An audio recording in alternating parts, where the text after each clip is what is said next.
हाय दोस्तों, पिछले वीडियो में आप लोगों ने देखा परफेक्ट पार्टिसिपल का यूज कैसे करते हैं और परफेक्ट पार्टिसिपल का यूज करके किस प्रकार से एक सिंपल सेंटेंस बनाते हैं कंबाइन करके। आज की वीडियो में हम देखेंगे कि पास्ट पार्टिसिपल का प्रयोग करके किस प्रकार से दो सिंपल सेंटेंसेस को कंबाइन कर एक सिंपल सेंटेंस बनाते हैं। तो ये दोस्तों देखते हैं यहाँ पर by using past participle।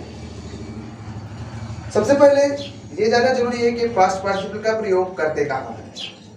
Past participle का प्रयोग पैसिव वॉइस के सेंटेंसेज में किया जाता है। पैसिव वॉइस के सेंटेंसेज में पार्टिसिपल का प्रयोग करते हैं और जैसे कि यहाँ पर बताया गया पहले की वीडियोस में कि जब दोनों सेंटेंसेज का कर्ता एक होता है, उसी प्रकार से यहां पर भी वही नियम लागू होगा आपका कि जब दोनों सेंटेंसेज का कर्ता एक होता है और पहला सेंटेंस जो पैसिव वॉइस होता है, पैसिव वॉइस वाले सेंटेंस की वर्ब को पास्ट पार्टिसिपल में बदलते हैं। इसके बाद उससे संबंधित अन्य शब्दों को रख देते हैं। इसके बाद कामा का प्रयोग करके अगले सेंटेंस को ज्यों का त्यों रख देते हैं। तो जैसे कि यहाँ पर बताया गया आपको कि जब वाक्य पैसिव वॉइस में होता है तो यह पार्टिसिपल वर्ब की थर्ड फॉर्म अथवा हैविंग बीन प्लस वर्ब की थर्ड फॉर्म अथवा बीइंग प्लस वर्ब की थर्ड फॉर्म का प्रयोग किया जाता है। जैसे कि इससे बताया गया कि जब सेंटेंस पैसिव वॉइस में होता है तो उस पैसिव वॉइस वाले सेंटेंस की वर्ब को पास्ट पार्टिसिपल में हम बनाते हैं। इस प्रकार से एग्जाम्पल के तौर पर अगर देखें, फॉर एग्जाम्पल सेपरेट सेंटेंस में एक सेंटेंस ये दिया हुआ है और दूसरा ये दिया हुआ है। पहले सेंटेंस में है the child was bitten by his father. पहला सेंटेंस हमारा पैसिव वॉइस है। पहले बताया गया आपको स्पष्ट रूप से कि पैसिव वॉइस वाले सेंटेंस की वर्ब को ही हम पास्ट पार्टिसिपल में चेंज करते हैं। तो चेंज करने के भी कई नियम है, जैसे कि इसे बताया गया पास्ट पार्टिसिपल होती है केवल वर्ब की थर्ड फॉर्म, परंतु इस प्रकार के सेंटेंसेज को हम वर्ब की थर्ड फॉर्म में भी चेंज करते हैं या हैविंग बीन लगाकर वर्ब की थर्ड फॉर्म लगाते हैं या बीइंग का प्रयोग करके वर्ब की थर्ड फॉर्म का प्रयोग करते हैं। कभी कभी इन दोनों का प्रयोग किया जा सकता है, दोनों का प्रयोग किया जा सकता है। इसका मतलब चाहे हैविंग बीन प्लस वर्ब की थर्ड फॉर्म का प्रयोग कर दो या बीइंग प्लस वर्ब की थर्ड फॉर्म का प्रयोग कर दो। तो उदाहरण में जैसे दिया हुआ है यहाँ पर the child was bitten by his father he started weeping.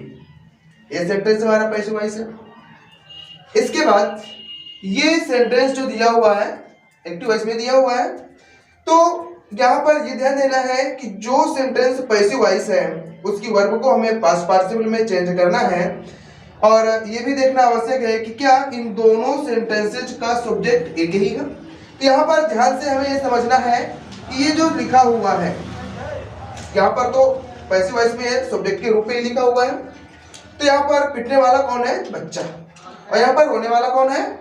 वह। अर्थात इसके लिए प्रयोग किया गया है, बच्चे के लिए ही प्रयोग किया गया है। इस प्रकार से इन दोनों सेंटेंसेज का कर्ता एक ही हुआ।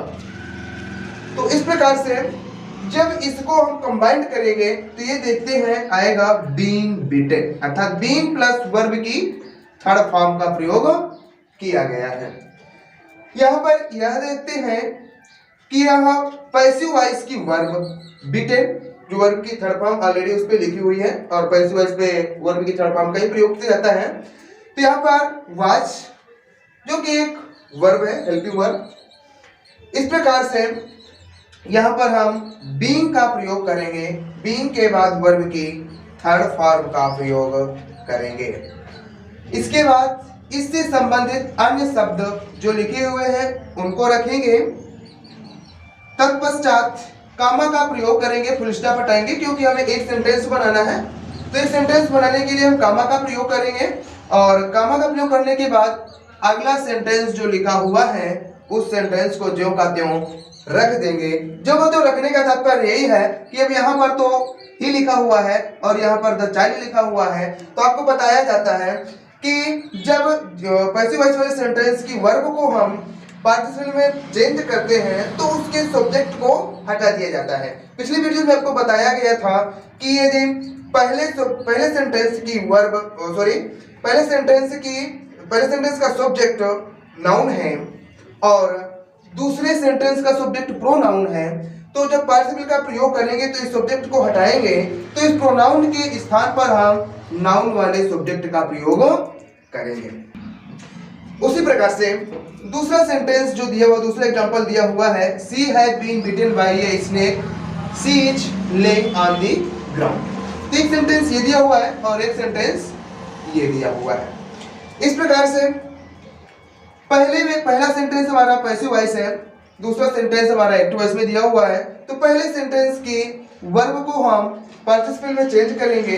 इस प्रकार से यहाँ पर देख रहे हैं हैज बीन लगा हुआ है, यहाँ पर हैविंग बीन प्लस वर्ब की थर्ड फॉर्म का प्रयोग करेंगे।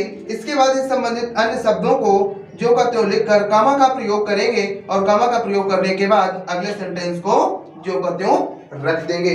दूसरे प्रकार से ये भी कर सकते हैं, जैसे कि आपको बताया गया था कि हैविंग बीन प्लस वर्ब की थर्ड फॉर्म या बीइंग प्लस वर्ब की थर्ड फॉर्म का प्रयोग एक साथ या किसी दो में से एक का प्रयोग किया जा सकता है। तो इस सेंटेंस में हम दोनों का प्रयोग कर सकते हैं, चाहे हैविंग बीन प्लस वर्ब की थर्ड फॉर्म का प्रयोग कर दो या बीइंग